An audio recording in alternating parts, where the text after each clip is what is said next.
Hi guys! Naata karon sa Old City Hall sa Coronadal City. Hello mga people! Mabuhay! Nagin ako si Ma'am Kiri! Oh my God! Hi people! Mabuhay! Watch out! Manlang Rahul! Ang palaya! Welcome to my guys! At sa kanal!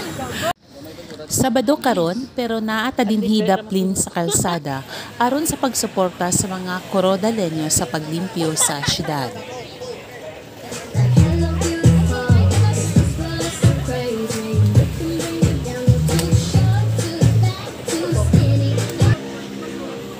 Puniton dili.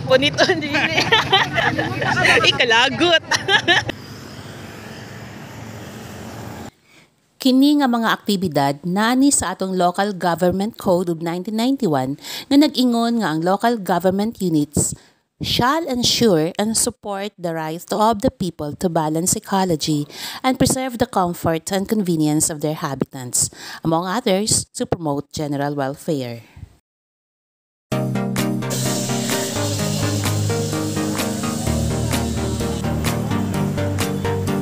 Naami sa Green Valley, medyo malapit na sa city. Except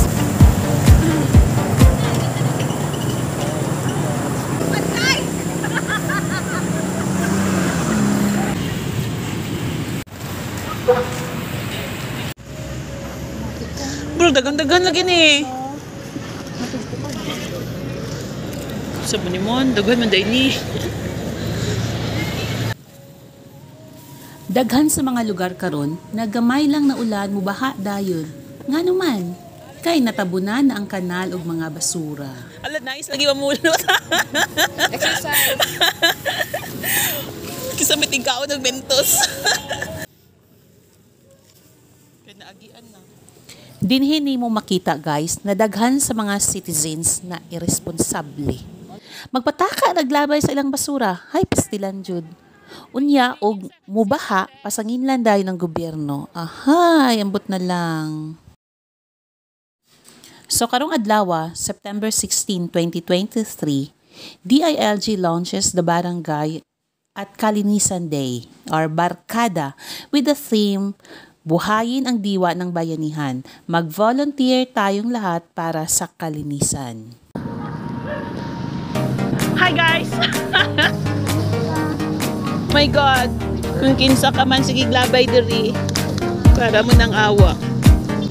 Kahit ng konting awa.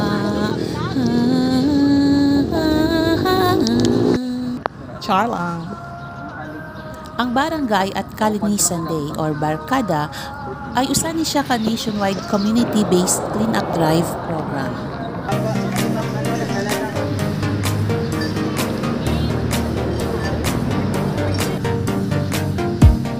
Ang saya pala, no? Makatulong ka sa kalikasan, D1.